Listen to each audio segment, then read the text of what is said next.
Good afternoon, Union brothers and sisters. After 6 years, 1,462 days, this is my final message as your Union president. I will forever be grateful for the opportunity and the trust that you've put in me over the last 6 years to lead this organization. It has been the second greatest professional opportunity of my life, second only to teaching. And I'm extremely thrilled and excited to be back in the classroom and being with our students as I actually begin summer school now. So looking forward to being with all of you in the trenches. In this last video message, we want to discuss a bit of breaking news on our contract being ratified. We want to discuss 5 key lessons over the last 6 years that I believe our team has accomplished, and then 3 lessons that I believe we can learn from the last 6 years. First, our contract is ratified. That process is done. I want to thank everybody who voted and the team that helped count those ballots. We had a 93% approval on the contract, and then the school board voted last night 5-0 to approve the contract, and that process is now done.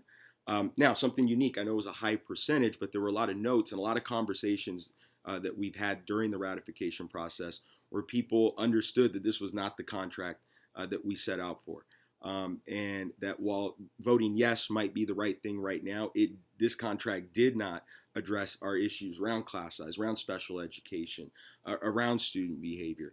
And you realize that, while this might be the right decision right now, you are ready for that fight when it is appropriate again. And the best way to prepare ourselves for that is we've been talking about making those lobbying calls and calling that 855 number and making sure that we have funding for our schools, especially as we're going to go through this reopening process. So if you could continue to call that 855 number and make those lobbying calls and advocate that our schools be fully funded. If we get that funding, we might, in the near future, be in a place where we can continue our negotiating around those issues. But if we don't have funding, and there very possibly might be tough decisions that are ahead of us here. So making those calls and trying to secure as much funding for public education is one of the best things you could do right now to prepare ourselves. All right, so we look, over the last 6 years, and as I said, it has just been an incredible experience to be able to work with such an amazing team of people devoted to improving the working conditions of our members and the learning conditions of our students. And I'd like to talk about 5, just key wins, key things I think people need to be aware that this team accomplished over the last 6 years. When we look, first at our negotiating, that's kind of at the root and the core of what we do. Between the years 2016 and 19, our association had the highest salary increases or obtained the highest salary increases in Los Angeles County. And between the years 2015 and 19, we were had the 5th highest over that 5-year span. Now, with that said, we realized we started this process really, really low on that ranking chart, and we're just now getting close to that parity and that median range. And it's going to take ongoing organizing and bargaining in order to maintain parity, even get beyond that, so we can recruit and retain the best educators here in Roland Unified. Second, when you look at our healthcare, our healthcare contribution has now increased by 63% over these last 6 years. And now I get that at the same time, healthcare premiums have also gone up. So this is a little bit like a treadmill. We talk about it, and when we say constant organizing, it's going to be constant. When people say, it seems like we're always bargaining, we always have these issues. And yes, that's the reality. We are going to have to continue to work on our healthcare costs and make sure that those are reasonable for our families and educators that want to come teach in Roland. Third, looking at maintaining our membership and jobs during this period. We are in a period where we have declining enrollment, but our membership has remained very stable, and jobs remain very stable in Roland Unified over that. And it's for a combination of reasons, and some contractual, negotiating planning specialists with our music and PE teachers at the elementary level. Some of the lobbying work around district of choice a few years ago, which kept more students from leaving our district and has maintained enrollment. And then, with the addition of programs like our best team and the coaching program and so forth have allowed to create and maintain jobs here in Roland Unified. So I would say that's the third kind of key takeaway and accomplishment that we could look at. Fourth, we look at the passage of some key legislation. We look at Prop 30, Prop 55, both funding initiatives, and now with the schools and communities first initiative. that's now been qualified for the November ballot. This has allowed for additional resources to students of California, and especially Roland Unified. So we need to keep making sure that the state and the federal government funds education the way it needs to be. So definitely going to be a lot of work coming up in the fall about trying to get schools and communities first passed, so our schools have the resources that we need. And fifth, and finally, looking at our local union and being very fiscally responsible in our local union. We leave after 6 years with a very balanced budget, a very healthy reserve in our local union budget. We have not had to increase our local dues last year and then going forward to next year.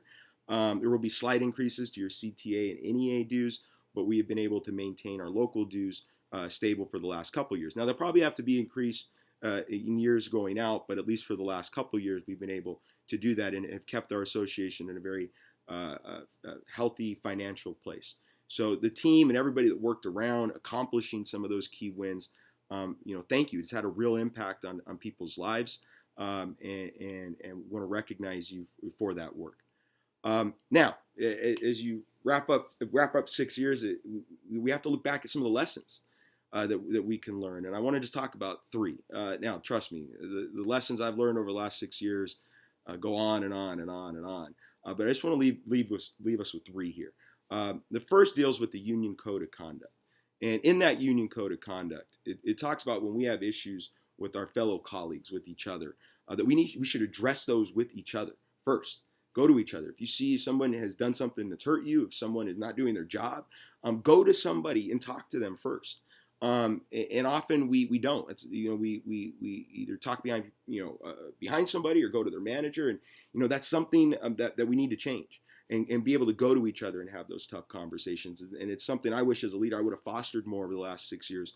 But it is something I think we can all reflect on, and myself, I'm gonna work on that and try to be better at that as I go back into the classroom and have honest conversations and professional conversations with each other, and not needing to create all the drama that goes around that. Second, social justice work is union work. This is something I am still learning and trying to fold into my thinking, but this is a reality. Issues around racism and discrimination and bias are part of union work. I mean, let's take a look just recent years. Some of our own members had marriages that weren't recognized. And because of that, they couldn't obtain the same benefits, that fully that married couples have. And so that is union work. I mean, that affects us. That affects, not only is it the right thing to be advocating for these, but they also impact us in our jobs and our working conditions and our contracts in a real way too. So social justice work is union work. Third, a key lesson, and I think this kind of impacts all of it, and it's a lesson in life in general, that power and those in power will never yield that power willingly, and never wield the decision making that goes with that willingly. Educators need to put ourselves and organize to put ourselves at the center of that decision making. Okay, and that means electing school boards that put educators right at the center of deciding what happens in their classroom. Okay, teachers in the classroom working with students and counselors and everybody that works directly with students knows what is best and how to impact those students. And we need to be at the center of those decisions.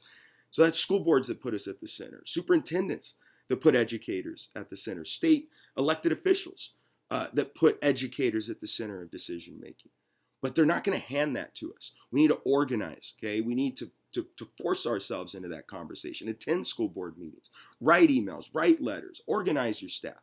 Okay, that's how you invoke change. Direct action invokes change. Okay, and so that's just a key lesson there. The Union Code of Conduct, social justice work is union work, and that power never yields willingly. We have to organize and take that power. Okay, now. As I wrap up here, my future plans, as I said earlier, I am back. I'm teaching summer school. I'm excited, a little overwhelmed. I got to be honest. My email box is full of Google Classroom messages, but I'm loving it. I'm getting to teach government. I'm co-teaching with another teacher that's teaching economics, and I'm just finding this is what I love. I'm not walking too far away. I am going to stay involved with CTA at the state level. I have been elected our CTA political involvement chair for the state. And so I will be still representing us at state council, and then statewide representing us in some of the political work that we will be doing going forward. So very excited about that. So I'm not going too far, but I do want to say my full support, trust is in Amy Aurbien. Amy Aurbien is going to be a fantastic president. Is probably one of the most well-trained presidents we've had ever coming into the job. So this is, handing off the torch, Amy. You're going to do a fantastic job. Part of that also means putting your email up here. So this is Amy Aurbien's email, aurbien@aremembers.org. And questions, concerns, if you start heading that way, and Amy is going to be great. I just know that she's got a team of people behind her as well. John Peterson, myself. I know Vaughn Martini's been working with her. A lot of our past presidents have been communicating with Amy. We're going to make sure that she is in the best place that she could possibly be as she takes this transition. So, Amy, you're going to do great. With that, I want to just, again, thank everybody for the opportunity you have and trust you've given me over the last 6 years. As I wrap up here, I just want to say I hope all of you are always happy. I hope you're happy. I hope you feel strong, and I hope you always feel as if you belong.